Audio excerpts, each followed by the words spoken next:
जहाँ हमारा जो मुस्लिम लीग का और पाकिस्तान पीपल्स पार्टी का मुआहिदा हुआ उसका खिलाफ वर्जी हो रहा है। पीठ पीछे इसको अप्रूवल दिया गया, वो भी मेरे पार्टी के मेंबरान के साथ ऑन द रिकॉर्ड एतराज़ात के बावजूद। वफाक में ना इज्जत दिया जाता है और ना ही सियासत किया जा रहा है।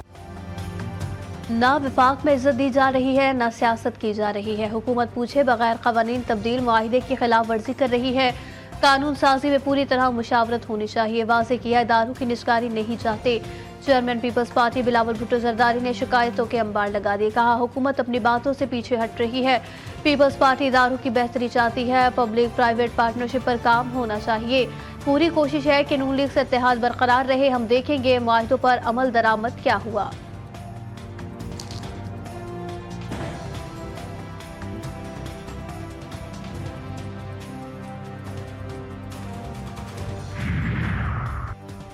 ख्वाजा आसिफ ने बिलावल के एतराज़ात को दुरुस्त करार दे दिया। कहते हैं हमारी पार्टी और क़यादत को बिलावल के एतराज़ात दूर करने चाहिए। पीपल्स पार्टी से इत्तेहाद रखना हमारा फ़र्ज है। इत्तेहादियों में तहफ़्फ़ुज़ात होते हैं लेकिन उनको दूर भी होना चाहिए। वज़ीर आज़म शहबाज शरीफ तमाम मामलात को खुद देख रहे हैं। निजी टीवी से गुफ्तगू में वज़ीर दिफा का कहना था कि अगर इस्टेब्लिशमेंट के साथ हमारा हाइब्रिड मॉडल है तो पीपल्स पार्टी का साथ भी उतना ही ज़रूरी है। वज़ीर आज़म ने नेशनल एक्शन प्लान की एपेक्स कमेटी का इजलास पीर को तलब कर लिया है। इजलास में आला अस्करी और सिविल क़यादत और सूबाई वज़राए आला शिरकत करेंगे। मुल्क में अमन व अमान की मजमूई सूरत हाल का जायजा लिया जाएगा। वज़ीर दिफा ख्वाजा आसिफ की लंदन में पाकिस्तानी हाई कमीशन आमद। मकामी पुलिस को ट्रेन वाक़े की रिपोर्ट दर्ज करवा दी। वाक़े की तहकीकात लंदन की ट्रांसपोर्ट कर रही है। ख्वाजा आसिफ ने बताया कि वाक़े में मुलव्विस किसी भी फर्द को नहीं जानते। लंदन पुलिस सीसीटीवी की मदद से मुतालिका मुल्ज़िमान का सुराग लगाए।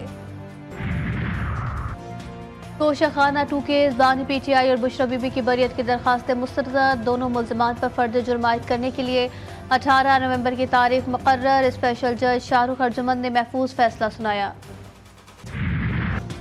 लाहौर की फ़ज़ा इंतहाई खतरनाक, सांस लेना दुश्वार। एयर क्वालिटी इंडेक्स 1600 के करीब पहुँच गया। लाहौरी बीमार पड़ने लगे। गले की तकलीफ और आंखों में जलन की शिकायत। हजारों मरीज मुख्तलिफ अस्पतालों में जेर इलाज। फ़ज़ाई आलूदगी से मुतासर इलाकों में ग्रीन लॉकडाउन बरकरार। स्कूल और दफातर को ताले, शहरी घरों में बंद। इस्लामाबाद में भी स्मॉग के डेरे। सिंध का भी बुरा हाल। महकमा मौसमियात की कल शाम से पंजाब के बेशतर अजला में हल्की बारिश की पेशगोई।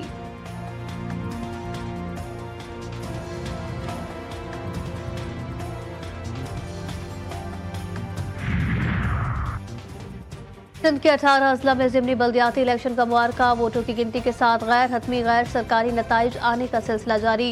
कराची में चेयरमैन, वाइस चेयरमैन और जनरल मेंबर वार्ड की 10 नशिस्तों पर 68 उम्मीदवार मद्दे मुकाबिल। कराची समेत अंदरूनी सिंध में पीपल्स पार्टी की पोजीशन मुस्तहकम।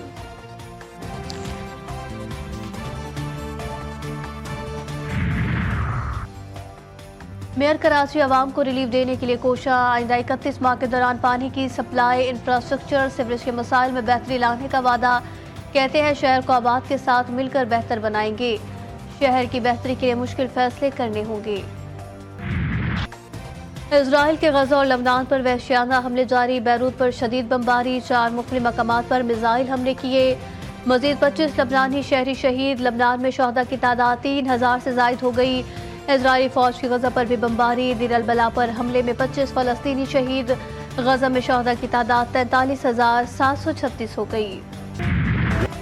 हिजबुल्लाह की सिहोनी हुकूमत के खिलाफ कार्रवाइयाँ। तल अबीब में तलनूफ एयरबेस पर मिसाइल बरसा दिए। वीडियो जारी। हिजबुल्लाह का नबातिया में इजरायली फौजियों पर हमला। मुतादिद इजरायली फौजी हलाक और जख्मी। इजराइल पर जंग जुनून सवार। शाम के दारुल हुकूमत दमिश्क पर भी हमला कर दिया। शाम के सरकारी मीडिया के मुताबिक 2 रहायशी इमारतों पर इजरायली हमले में 15 अफराद शहीद, 16 जख्मी हो गए। इजरायली आर्मी रेडियो का कहना है कि दमिश्क हमले का हदफ फलस्तीनी इस्लामी जिहाद मुसल्लह ग्रुप का हेडक्वार्टर था। जिला बाजोड़ में नामालूम मुल्ज़िमान की फायरिंग से जमात इस्लामी के रहनुमा जां बहक। पुलिस के मुताबिक इनायत में घात लगाए हमलावर सूफी हमीद को कत्ल करने के बाद फरार।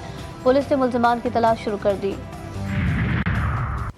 उमरकोट में सफ़ाक चचा ने 2 सगे भतीजों को कत्ल कर डाला। मकतूल सुंदर की उम्र 6 और नरिंदर की 8 साल बताई जा रही है। वारदात के बाद मुल्ज़िम फरार। लाशें अस्पताल मुंतकिल। पुलिस का कहना है कि पोस्टमार्टम के बाद मुकदमा दर्ज किया जाएगा।